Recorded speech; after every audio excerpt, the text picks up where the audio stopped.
முருகா சரணம். நாவல் சரஸ்வதி நற்றுணையாக காக்க காக்க கணக்குவேல் காக்க. எல்லோருக்கும் வணக்கம். நான் அனிதா பேசுறேன். நான் நல்லா இருக்கேன். நீங்க எல்லாரும் எப்படி இருக்கீங்க? இன்னைக்கு பார்ட் 4. என்ன பார்ட் 4? ஸோ, ஒரு லைஃப்ல வந்து ஒரு இக்கட்டான சூழ்நிலை. ஒரு முக்கியமான முடிவு எடுக்கணும். மிகப்பெரிய ஒரு நம்ம லைஃப்ல நடக்கிற ஒரு ஈவென்ட்டு. அது வந்து பண்ணலாமா? வேணாமா? அப்படின்னு தெரியல. அப்போ ஒருத்தர் வந்து ஒரு புத்தகத்துக்கிட்ட கேட்குறாங்க. அதுக்கு அந்த புத்தகம் பதில் சொல்லுது. அத வச்சு அவங்க ஒரு அந்த பெரிய முடிவ எடுக்குறாங்க. இந்த கலிகாலத்தில எப்படி இது சாத்தியம் அப்டின்னா, இப்போ நீங்க ஸ்க்ரீன்ல பார்த்துட்டு இருக்கிற இந்த திருப்புகழ் புத்தகத்தினால மட்டும் தான் இது சாத்தியம். நம்ம சேனலுக்கு நீங்க புதுசா இருக்கிற மாரி இருந்தா, இப்ப நீங்க ஸ்க்ரீன்ல பார்க்குற இந்த திருப்புகழ் புத்தகம் தான் எங்களுடைய ஹீரோ. எங்கள எல்லாத்தையும் வந்து பல்லாயிரக்கணக்கான பேர வழிநடத்தி கொண்டு போயிட்டு இருக்கிற இந்த திருப்புகழ் புத்தகம் பத்தி நெறைய வீடியோக்கள் முன்னாடி வந்திருக்கு. ஸோ, இப்போ ரீசென்ட்டா ஸ்டார்ட் ஆன ஒரு ஒரு சீரிஸ்ல தான் இப்போ பார்ட் 4 பார்க்குறோம். பட் இதுக்கு முன்னாடி நெறைய வீடியோக்கள் இருக்கு. நீங்க பார்த்தீங்க அப்டின்னா தெரியும். ஸோ, இத நீங்க வாங்கணும் அப்டின்னா ஸ்க்ரீன்ல காட்டுற ரம்யா சிஸ்டரோட நம்பருக்கு வாட்ஸ்அப் பண்ணுங்க. வாட்ஸ்அப் பண்ணிட்டு பொறுமையா இருங்க. நெறைய ஆர்டர் இல்லாத நாளே கிடையாது. ஆகஸ்ட் மந்த்லருந்து நெறைய ஆர்டர்ஸ் இருக்கு. கண்டிப்பா உங்களுக்கு பார்த்துட்டு ரிப்ளை பண்ணுவாங்க. பொறுமையா இருங்க. ஸோ எல்லாம் ஒட்டுக்கா கால் பண்ணும்போது, அவங்களுக்கு வந்து ரொம்ப லோட் அதிகமாகுது. நெறைய கால்ஸ் வந்து வந்துட்டே இருக்கு. ஸோ கொஞ்சம் அண்டர்ஸ்டாண்ட் பண்ணிக்கோங்க. Thank you so much. So நம்ம சேனலுக்கு நீங்க சப்ஸ்கிரைப் பண்ணாம பார்த்துட்டு இருக்கீங்க அப்படின்னா, நீங்க தாராளமா சப்ஸ்கிரைப் பண்ணிக்கலாம். உங்க வாழ்க்கையில நல்ல முறையில் மாற்றக்கூடிய பல பதிவுகள், உங்களுடைய முருக பக்தியை பன்மடங்காக தூண்டக்கூடிய பல பதிவுகள் பார்த்துட்டு வரோம். நாங்க நெறைய விஷயங்கள் ஒண்ணா சேர்ந்து வந்து பார்த்துட்டு வரோம். நீங்க எங்களோட இணைந்து பயணம் பண்றதுக்கு சேனல் சப்ஸ்கிரைப் பண்ணிக்கோங்க. ஸோ இப்ப எல்லாரும் நம்ம வீடியோக்கு ஒரு லைக் போட்டு ஸ்டார்ட் பண்ணலாமா?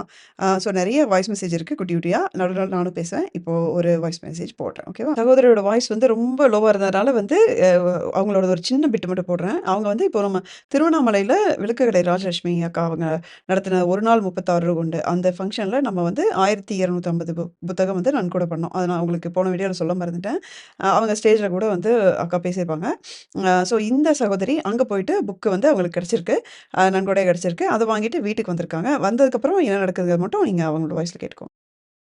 அஸ் அ எங்க ஊருக்கு நான் போயிட்டேன் சொந்த ஊருக்கு. ஊருக்கு போயிட்டு நான் மறுபடியும் இங்க சென்னைக்கு வந்தேன். அப்போ வந்து அங்க வந்து வேண்டுதல் வச்சிருந்தேன் நானு. இந்த மாரி எங்க ஹஸ்பண்ட் வந்து டாக்ஸி ஓட்டுறாங்க. அவங்களுக்கு வேலையே கிடைக்க மாட்டுது அப்படின்னு சொல்லிட்டு ரொம்ப ஃபீல் பண்ணி நானு நெனச்சிருந்தேன். நான் அந்த புக்கு வந்து எடுத்துட்டு நானு வீட்டுக்கு வந்துட்டு அந்த புக்கு எடுத்து சாமி முன்னாடி வைக்கிறேன். எங்க ஹஸ்பண்ட் கால் வருது. கால் வந்து பழனின்னு சொல்லிட்டு. அவங்க ஃப்ரெண்டு பழனி அவங்க பேரு. கால் பண்ணி இந்த மாரி டியூட்டி இருக்கு போறியாடா? அப்படின்னு சொல்லி கேட்டிருக்காங்க. அதுக்கு சரி போறேன் அப்படின்னு சொல்லிட்டு அப்புறம் அ கிளம்பி டியூட்டிக்கு போனாங்க. அந்த மாரி மிராக்கிள் நடந்துச்சு சிஸ்டர். எனக்கு அதுதான் சரி நம்மளுக்கு நடந்தது எல்லாருக்கும் நடக்கணுமே அப்படின்னு சொல்லிட்டு நானும் நினைக்கிறேன். சரி ஒரு 10 பேருக்கு வாங்கி கொடுக்கணும்னு நினைக்கிறேன். ஒரு புத்தகத்தினுடைய விலை மட்டும் சொல்லுங்க சிஸ்டர். சகோதரி எடுத்தோனே கான்செப்ட்ட புடிச்சுட்டாங்க. ஸோ அவங்களுக்கு வந்து வேல போயிருக்கு. ஹஸ்பண்ட்க்கு வேல போயிருக்கு. இவங்க வேண்டுதல் வச்சிருக்காங்க. புக்க வாங்கிட்டு வீட்டுக்கு வராங்க. வீட்டுக்கு வந்தோனே பூஜை அறையில வைக்க வைக்க இவங்களுக்கு ஒரு கால் வருது. பழனி அப்படிங்கிற ஒருத்தர்கிட்ட இருந்து கால் வருது. அப்போ அவங்க ஹஸ்பண்ட்க்கு வந்துட்டு வேல கிடைக்குது. உடனே அவங்க முடிவு பண்ணது, நமக்கு நடந்தது மத்தவங்களுக்கும் நடக்கணும். ஒரு 10 பேருக்கு வாங்கி தரணும் அப்படிங்கிற மாரி அவங்க முடிவு பண்ணி ஆர்டரும் பண்ணியிருக்காங்க. ஸோ இதுதான். இந்த எண்ணம் எல்லோருக்கும் இருந்தது அப்படின்னா, இந்த புத்தகம் மட்டும் பரவாது. புண்ணியமும் பரவும். பல வகையான புண்ணியங்கள் நம்ம வம்சத்துக்கு புண்ணியம் சேர்க்கக்கூடிய விஷயம் இந்த ஞான தானம் அப்படிங்கிறது. அதுதான் வந்து சகோதரி பண்ணியிருக்காங்க. இப்போ அடுத்த வாய்ஸ் கேட்போம். நான் படிக்க படிக்க அப்படியே விபூதி வாசம் வந்துச்சு. ஃபர்ஸ்ட்டு நான் வந்து பாட்டு படிச்சுட்டேன். திருப்புகழ் படிச்சுட்டேன். ஆனா, எனக்கு வந்து அதுல அர்த்தம் தெரியாதுல்ல. அதனால விளக்குரை படிச்சுட்டு இருந்தேன். லாஸ்ட்டு தாக்கா எனக்கு அப்படியே உண்மையிலேயே அவ்ளோ சந்தோஷம், ஷாக்கு. அது மட்டும் இல்லாம, இப்பவும் நானு உட்காந்து என்னோட வேலைய ஸ்டார்ட் பண்றதுக்கு முன்னாடி ஒரு 3 திருப்புகள் படிச்சுட்டு ஸ்டார்ட் பண்ணணும் அப்படின்னு நெனச்சு படிச்சேன்க்கா. நான் படிக்க படிக்க வந்த விபூதி வாசம் இன்னும் நிக்கவே இல்ல. நான் பக்கத்து வீட்டு பொண்ண கூட கூட்டிட்டு வந்து காமிச்சேன்னா பாத்துக்கங்களேன். அந்த பொண்ணுக்கும் விபூதி வாசன. பாத்தீங்களா அவரோட கருணைய? நான் திருப்புகழ் படிக்கிறேன். எனக்கு வந்தது இல்லாம அந்த பொண்ணுக்கும் வருது பாருங்களேன். அது அவ்ளோ கருணையா மிக்க கருணை கடவுளே கந்த சுவாமின்னு தான் சொல்லணும் அவர. ஆனா, இன்னைக்கு பாத்தீங்கன்னா, நான் காலையில தான்க்கா தண்டையும் வெண்டையும் அந்த திருப்புகள படிச்சுட்டு, அனிதாக்காவுக்குலாம் அனிதாக்கா கேட்டதுனால பட்டர்ஃப்ளைலாம் ஆட்டி விட்டியேப்பா! நானும் கேட்குறேனே, எனக்கு மயில் தோகை விரிச்சு ஆடுறத காட்ட மாட்டியா? அப்படின்னு நெனச்சேன்க்கா. ஆனா உண்மையிலே இன்னைக்கு அவ்ளோ இதா இருக்கு. பாருங்களேன் அந்த வீடியோல எப்படி மயில் தோகை விரிச்சு ஆடுது. அதுவும் அது ஆடுறதுக்கு ஏத்த பக்கத்துல ஏதோ ஒரு ஃபங்ஷன் வீட்ல போல மேளம் அடிக்கிறாங்க. அது என்ன அழகா இருக்கு பாருங்கக்கா.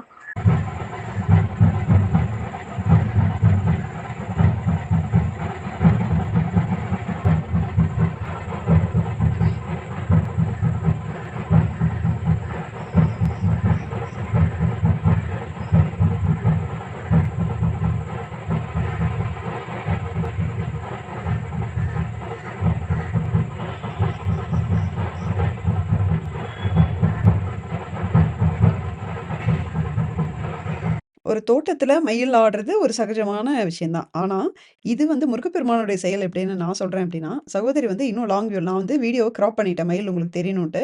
இன்னும் லாங்லேருந்து எடுக்கும்போது அவங்க வீட்டு ஜன்னல்லேருந்து எடுத்திருக்காங்க. அங்க பாருங்களேன், இந்த பக்கம் புதர், இந்த பக்கம் புதர். நடுவுல ஒரு வழி மாரி இருக்கு. அந்த இடத்துல மட்டும் தான் ரோடு தெரியுது. அந்த மயில் எக்ஸாக்ட்டா அந்த இடத்துல வந்து சகோதரியோட வீட்ட பார்த்து, ஃபுல்லா அந்த சைடு கூட திரும்பல. நேருக்கு நேரா பார்த்து, இங்க வந்து ஆடுது அப்டின்னா, ஒரு 2 அடி அந்த பக்கம் மூவ் ஆயிருந்தாலும் சரி, 2 அடி இங்க லெஃப்ட்ல மூவ் ஆயிருந்தாலும் சரி, ரைட்ல மூவ் ஆயிருந்தாலும் சரி, சகோதரிக்கு அந்த மயில் வந்து இப்டி முழுசா தெரிஞ்சிருக்காது. சரியா இவங்களோட விசிபிலிட்டில இருக்கிற அந்த லொகேஷன் ஒரு 4 அடி தான் அங்க வந்து இவங்களுக்கு விசிபிலிட்டில இருக்கு. அந்த 4 அடியில வந்து ஃபுல்லா நெறஞ்சு ஆடுது. பின்னாடி மியூசிக்கு. காலையில தான் இவங்க தண்டையணி பாடும்போது எனக்கு வந்து மயில்ல தோகை விரிச்சு ஆடுற மாரி எனக்கு ஆட்ட மாட்டியா முருகா? அனிதா அக்காவுக்கு மட்டும் நீ பட்டர்ஃப்ளை ஆட்டிட்டு இருக்க அப்படின்னு சொல்லி கேட்டிருக்காங்க. இது திருப்புகழ்னால வந்து இந்த மாரி ஒரு மயிலையும் ஆட வைக்க முடியும். ஒரு ஒருத்தங்க லைஃப்ல மிகப்பெரிய ஒரு விஷயமான ஒரு கல்யாணத்தையும் நடத்தி வைக்க முடியும். இப்ப பாருங்க. அக்கா நீங்க பிஸியா இருப்பீங்க. இருந்தாலும் இது நேத்து நைட்டு நாளைக்கு நான் மேரேஜ்க்காக ஒரு விரதம் இருந்தேன். உங்களுக்கு ஞாபகம் இருக்கான்னு தெரியலக்கா. கார்த்திகை 11 மேரேஜ்ன்னு ஃபிக்ஸ் பண்ணியிருந்தோம். நான் வேலியாசகம் பண்ணி எல்லாமே எடுத்து எல்லாம் முடிஞ்சுச்சுங்க்கா. நேத்து எங்க மாமியார் ஒரு வாரம் வீட்ல இருந்தாங்க. ஒரே கொஞ்சம் பிரச்சனை ஆயிடுச்சு. மேரேஜ் போஸ்ட்போன் பண்ணிக்கலாம் அப்படிங்கிற மாரி அவங்க கோச்சிட்டே போயிட்டாங்க. அப்புறம் நான் வந்து குறிச்ச டேட்ல நம்ம பண்ணணுமா அப்படின்னு சொல்லிட்டு நான் யோசிச்சுக்கிட்டே இருந்தேன். அப்ப சாமி கிட்ட நேத்து நைட்டு 11 இருக்கும்க்கா, மனசே கேட்கல. நாளைக்கு கல்யாணம் பண்றதுக்கு என்னன்னு சொல்லி நாளான்னைக்கு என்ன பண்ணலாம் சாமி நீங்க சொல்லுங்க அப்படின்னு சொல்லி கேட்டேன் எங்க அக்கா. என் பேரு கோயில்ல வச்ச பேரு என் குலதெய்வம் முருகர் தான். கோயில்ல வச்ச பேரு எனக்கு வள்ளின்னு தான் வச்சாங்க. நான் கல்யாணம் பண்ணலாமா வேணாமான்னு கேட்டேன். வள்ளி திருமணம்னு சொல்லிட்டு இந்த பாட்டு வந்துச்சுக்கா. அவ்வளவுதான். நான் 11:30க்கு பார்த்தேன், மூடி வச்சுட்டு நான் நிம்மதியா தூங்கிட்டு காலையில 6, 6:30க்கு தான்க்கா எந்திரிச்சேன். 2 நாளா தூங்கல, அழுது. என்ன பண்ணலாம், குறிச்ச டேட்டு என்ன பண்ணலாம், எல்லாம் வேண்டுதெல்லாம் நிறைவேற்றிட்டமே, கடவுள் மறுபடியும் பண்ண முடியாதோன்னுலாம் யோசிச்சேன். பட் இந்த மாதிரி ஒரு கடவுள் வந்து இப்படி எனக்கு என்ன சொல்றதுனே தெரியலக்கா. சத்தியமா முருகன் மட்டும்தான்க்கா கடவுள். சகோதரி இந்த வாய்ஸ் அனுப்பிச்சுட்டு, "இருங்கக்கா, நான் வீட்டுக்கு போயிட்டு உங்களுக்கு வந்து என்னோட தாலிய ஃபோட்டோ எடுத்து அனுப்புறேன்" அப்படின்னு சொல்லிட்டு நம்ப மாட்டீங்க. அவங்க தாலி கொடிய புதுசா கட்டுன அந்த தாலிய வந்து வெளிய எடுத்து பொதுவா தாலி யாருக்குமே காட்ட மாட்டாங்க. ஒரு இன்னொரு லேடீஸ்க்கு வந்து காட்ட மாட்டாங்க. உங்களுக்கு தெரியும்னு நெனைக்கிறேன். அ எடுத்து அந்த கொடியும் மஞ்ச கயிறோட ஃபோட்டோ எடுத்து அப்படியே ஒரு புன்சிரிப்போட எனக்கு ஃபோட்டோ அனுப்பிச்சிருந்தாங்க. நான் அழுதுட்டேன். வேற என்ன சொல்றதுன்னு எனக்கு தெரியல. அ எந்த காரணத்துக்காக வந்து இந்த புக்கு மக்கள் கிட்ட போய் எல்லோருக்கும் நல்லது நடக்கணும் அப்படிங்கிற ஒரே நோக்கத்தோட இந்த புக்க வந்து அம் முருகப்பெருமான் ஆசீர்வாதத்தோட இந்த புக்க போட்டு இது கிட்டத்தட்ட ஜூன் மாசம் ஆரம்பிச்சது. இப்ப வரைக்கும் 6, 7 மாசமா இரவும் பகலுமா நான் வந்து நிக்காம உழைச்சிட்டுருக்கேன். எனக்கு வந்து அம் எனக்கு எத்தனையோ ஒரு சோதனைகள் வருது. உடம்பு பிரச்சனையா வருது. இருந்தாலும் நான் வந்து இது கண்டிப்பா அட்லீஸ்ட் 1,00,000 பேருக்காவது இத கொண்டு போய் சேர்த்துவேன் அப்படின்னு ஒரு சபதம் எடுத்துட்டு தான் நான் இது வேலை செஞ்சுட்டுருக்கேன். எனக்கு பக்கபலமா இருந்து இரவும் பகலுமா உழைச்சிட்டு இருக்கிற ஆர்மி டீம் வந்து என்னோட வாழ்க்கையில என்றென்றும் அவங்களுக்கு நான் நன்றி கடன் பட்டுருக்கேன். நம்ம எல்லோரும் நன்றி கடன் பட்டுருக்கோம். ஆ எதுக்கு அப்டின்னா, இந்த ஒரு காட்சி. இது மாரி ஒவ்வொரு வீட்லயும் பல வீட்ல சென்று இந்த புத்தகம் விளக்கேற்ற வேண்டும். அவங்க நெனச்சது நடக்கணும். அவங்க நோயெல்லாம் சரியாகணும். மக்கள் துன்பம் போய் இன்பம் வந்து எல்லாரும் சந்தோஷமா இருக்கணும். ஒவ்வொரு காலகட்டத்தில ஒவ்வொருத்தரும் திருப்புகழ் வந்து பரப்புனாங்க. வள்ளிமலை சுவாமிகளாகட்டும், வாரியார் சுவாமிகளாகட்டும், ஒவ்வொருத்தரும் வந்து அவங்களுடைய அந்த காலகட்டத்தில வந்து அவங்க திருப்புகழ் வந்து ரொம்ப கஷ்டப்பட்டு பரப்புனாங்க. இப்ப இந்த YouTube கிடைச்சிருக்கு. இந்த ஒரு பிளாட்ஃபார்ம் கிடைச்சிருக்கு. இந்த ஆர்எஸ்எம் குடும்பம் நமக்கு கிடைச்சிருக்கு. இதன் மூலமா இன்னும் பல லட்சம் பேர்களுக்கு இந்த திருப்புகழை கொண்டு போய் சேர்த்த வேண்டும் அப்படிங்கிறது தான் எங்களுடைய ஆர்மி டீமோட முழுமையான ஒரு நோக்கம். புத்தகம் போயி அவங்க பேரையே சொல்லி, அவங்க பேரு வள்ளி, வள்ளி திருமணம் அப்படின்னு சொல்லி, "நீ பண்ணு உனக்கு நான் இருக்கேன்" அப்படின்னு சொல்லி முருகர் ஒரு புத்தகத்து வழியா பதில் சொல்றாருன்னா, இது புராணத்திலேயோ அல்லது நம்ம எந்த காலகட்டத்திலுமே இது நடந்த மாரி நம்ம கேள்விப்படல. இந்த கலிகாலத்துல நடக்குது அப்படின்னா, அது இந்த திருப்புகழ் புத்தகத்தினால மட்டும் தான் நடக்க முடியும். அது நம்ம நம்ம காலத்துல நடக்குது. அது நம்ம சம்மந்தப்பட்டுருக்கோம் அப்படிங்கிறது பல கோடி ஜென்மங்களா புண்ணியம் பண்ணியிருந்தா மட்டும் தான் இதெல்லாம் நடக்கும். சுருக்கமா ஒரே ஒரு சென்டென்ஸ்ல சொல்லணும் அப்படின்னா, முருகப்பெருமான் நமக்கு காட்டிய கருணையின் உச்சகட்டம் தான் இந்த புக்கு. அவ்வளோதான் என்னால சொல்ல முடியும். ஓகே. இன்னும் இது இப்ப தொடரும். அடுத்த சகோதரியோட ஸ்டோரி என்னன்னு பார்ப்போம். சிஸ்டர் அனிதா சிஸ்டர் பண்ணிட்டு இருக்கிறது வந்து பாத்தீங்கன்னா மிகப்பெரிய, அதாவது வந்து என்ன சொல்றது, அது சேவைன்னு சொல்றதை விட ஒரு, அது எந்த வார்த்தையில சொல்றது எனக்கு தெரியல. எனக்கு அந்த அளவுக்கு பெரிய விஷயங்கள் அவங்க செஞ்சுட்டு இருக்காங்க. இது வந்து எல்லாருக்குமே அது எப்படி பார்க்க தெரியும் தெரியல. என் வாழ்க்கையில நடந்தது ஒரு 2 நாளா என் மனசுக்குள்ள ஏதோ ஒரு அதிருப்தி, ஒரு மாதிரி விரக்தியா இருந்துச்சு. அதோட உச்சகட்டமா நேத்து நான் ஸ்கூல்ல டீச்சரா ஒர்க் பண்ணிட்டு இருக்கேன். செய்யாத தப்புக்கு எல்லாரும் முன்னாடி அவமானப்பட வேண்டிய ஒரு சூழ்நிலை, அதுவும் ஸ்கூல் ஸ்டூடெண்ட்ஸ் முன்னாடி. எனக்கு அப்பெல்லாம் வந்து ஸ்கூல்ல இருக்கும் போதெல்லாம் ஒரு மாதிரி கான்ஃபிடென்ட்டா வந்துட்டேன். ஆனா வீட்டுக்கு வந்து என் முருகன் முன்னாடி உட்காரும் போது என்னையும் மீறி அப்படி ஒரு அழுக. ஏன் முருகா எனக்கு இப்படி ஒரு சோதனை தந்திருக்கிற?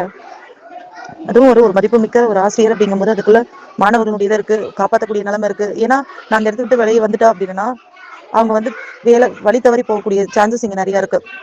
அப்படி இருக்கிற ஒரு சூழ்நிலை அவங்க முன்னாடி வந்து ஏன் இந்த மாதிரி ஒரு அவமானத்தை எனக்கு ஏற்படுத்தி தர அப்படின்னு ரொம்ப அழுதுட்டு இருந்தேன் நான். அதை கார்த்திகை தீபம் வச்சுட்டு நான் வெளியே வரேன். எனக்கு கால் வருது சிஸ்டர், இதெல்லாம் கும்பிட்டு வெளியே வரேன், கால் வருது. எஸ்டி கொரியர்ல இருந்து கால் வருது. ஆக்சுவலி வழக்கமா வந்து பாத்தீங்கன்னா கொரியர் ஈவினிங் வந்துச்சு. நான் ஒரு 7 o'clock வந்திருக்கும்னு நினைக்கிறேன். நான் ஈவினிங் வந்து போய் வாங்க மாட்டேன். எனக்கு என்னென்ன தெரியல, சட்டுன்னு போய் வாங்கணும்னு தோணுச்சு. போயிட்டேன். போய் பார்த்த உடனே எனக்கு வீட்டுல வந்து பிரிக்கிற வரைக்குமே எனக்கு தெரியாதது என்னன்றது. அப்புறம் தான் தெரிஞ்சது வந்தது திருப்புகள். அது வந்தது எப்படி இருந்ததுன்னா, ஒரு அதாவது ஒரு இக்கட்டான சூழல்ல ஒரு குழந்தை மாட்டிக்கிட்டு தன் அப்பாக்காக எதிர்பார்த்துட்டு இருக்கும்போது அந்த உயிருக்கு தப்பிச்சு தன் குழந்தை ஓடி வரும்போது தன் அப்பாவை பார்த்துருச்சுன்னா எவ்வளவு பாதுகாப்பா இருக்கும், எப்படி இருக்கும் அது. அப்படிப்பட்ட ஒரு சூழ்நிலை சிஸ்டர். ஏன்னு கேட்டீங்கன்னா, இந்த திருப்புகள் புக்கு வந்து பாத்தீங்க அப்படின்னு கேட்டீங்கன்னா, எனக்கு ஒண்ணு காலையில அவருக்கு கொரியர் வந்திருக்கு, மதியமே வந்து ரிசீவ் பண்ணிருப்பாரு. அவர் மதியமே கால் பண்ணுவார். எப்பயுமே வந்துருச்சுன்னா அவர் மதியம் கால் பண்ணுவார். இல்ல அப்படின்னா ஒரு 4 மணி இல்ல 5 மணி போல கால் பண்ணிடுவாரு. எனக்கு அந்த டைம்ல கும்பிட்டு வெளியே வந்து, முருகா எனக்கு நீ இருக்கியா இல்லையான்னு எனக்கு தெரியல அப்படின்னு லிட்டரலி நான் மனசு உடைஞ்சு போய் உட்கார்ந்து வரேன். நான் எனக்கு இல்ல போல, எனக்கு எல்லாருமே சொல்றாங்களே அங்க இருக்காங்க இங்க இருக்காங்க. நான் என்னவோ நான் தனிப்பட்ட முறையில தனியா இருக்கேன், அதாவது யாருமே இல்லாத துணைக்கு இல்லாத இடத்துல இருக்கேன். அப்போ அந்த குழந்தைக்கு அவர் அப்பா வந்து, குட்டிமா நான் வந்துட்டேன்டா அப்படின்னு சொன்னா எப்படி இருக்கும் சிஸ்டர். அந்த ஒரு சந்தோஷத்தை நான் அனுபவிச்சேன். இப்போ என்னால கண்ட்ரோல் பண்ண முடியல சிஸ்டர். அப்படி ஒரு சூழ்நிலையில எனக்கு அந்த திருப்புகள் கிடைச்சிருக்கு. இது என் மனசுக்குள்ள ஒரு கான்பிடென்ட்டை தருது. நான் இருக்கேன், நீ போய் பாருப்போ, யார் என்ன வந்தாலும் என்ன, போய் பாரு அப்படின்னு சொல்ற மாதிரி இருக்கு.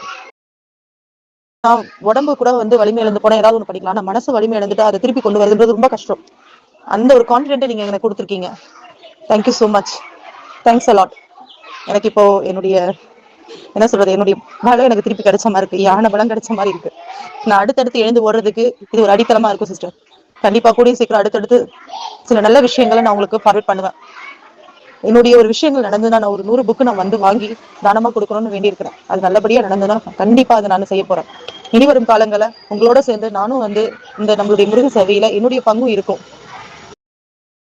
ஸோ இது மாதிரி என்கிட்ட நிறைய பேர் சொல்லியிருக்காங்க. இக்கட்டான சூழ்நிலையில உட்காந்து அழுதுட்டு இருக்கும்போது கொரியர்லேருந்து கால் வந்து நான் வந்திருக்கேன் அப்படிங்கிற மாதிரி திருப்புகழ் புக் வந்து நிறைய பேர் சொல்லியிருக்காங்க. எல்லாத்தையும் என்னால் போட முடியல. சகோதரியோட வாய்ஸ் வந்து அப்படியே பயங்கர ஒரு பூஸ்டிங்காக இருந்தது. அதனால சரி அப்படியே நான் அனிதா, நானும் திருப்புகழ் புக்கு ஆர்டர் பண்ணி வாங்கினேன். வாங்கிட்டு எல்லாரும் சொன்ன மாதிரி எனக்கும் ஒரு ஆசை. எல்லாம் கண்ணை மூடி திருப்புகழ் புக்கை திறந்தா எல்லாம் அண்டர்பதி குடியேற இந்த மாதிரி 2 3 திருப்புகள் சொன்னாங்கல்ல, எனக்கு ஒரு ஆசை. சரி நம்ம கண்ணை மூடி பார்ப்போம் அப்படின்னு சொல்லிட்டு 6 தடவை சரவண பாவை சொல்லிட்டு நான் அந்த திருப்புகழ் புக்கை அப்படி ஓபன் பண்றேன். அந்த திருப்புகழ் பேர் கூட மறந்து போச்சு. ஆனா திருச்செந்தூருக்கு உண்டான திருப்புகழ் தான்.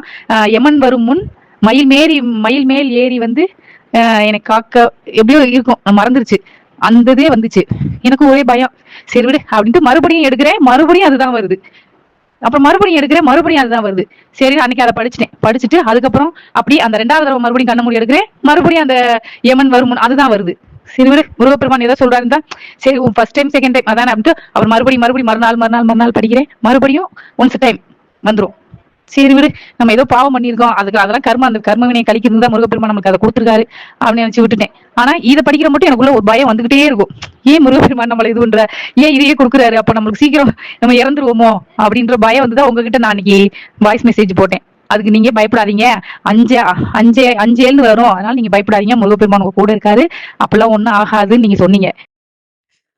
ஸோ இது வந்து எப்படின்னா, இந்த ஆக்சுவலி இவங்க வாய்ஸ் அனுப்புறதுக்கு 1 வாரம் முன்னாடியே ஒரிஜினல் வாய்ஸ் அனுப்பிச்சிருந்தாங்க. அதாவது 2 பேருக்குமே மிஸ் ஆயிடுச்சு.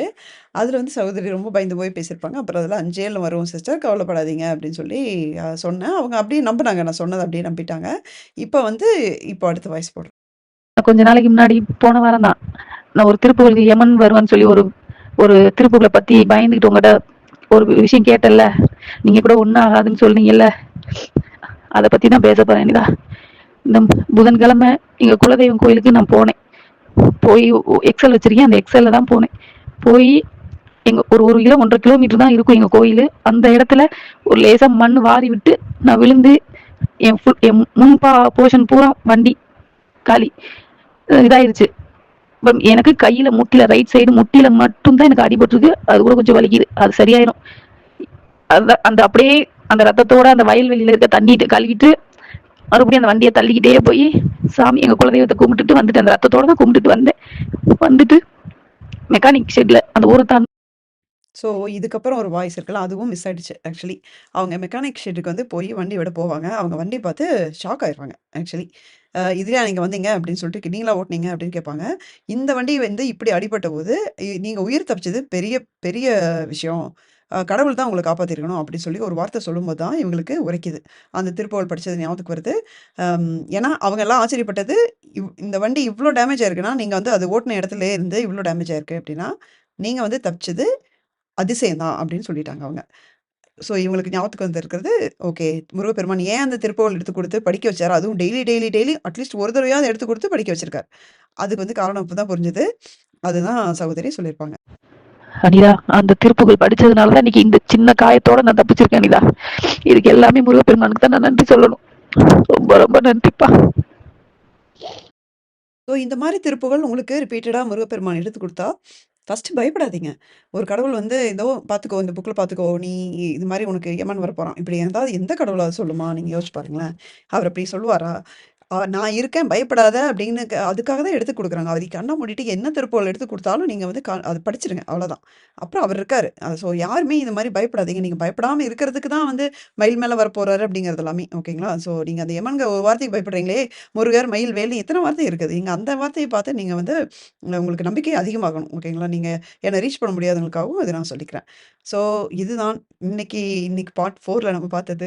இன்னும் பார்ட்ஸ் வந்துட்டே தான் இருக்க போகுது. அதுல டவுட்டே கிடையாது. ஸோ அடுத்தடுத்து நம்ம வந்து பார்ப்போம். ஸோ மறக்காம சேனல சப்ஸ்கிரைப் பண்ணிக்கோங்க. Thank you so much. Muruga சரணம்.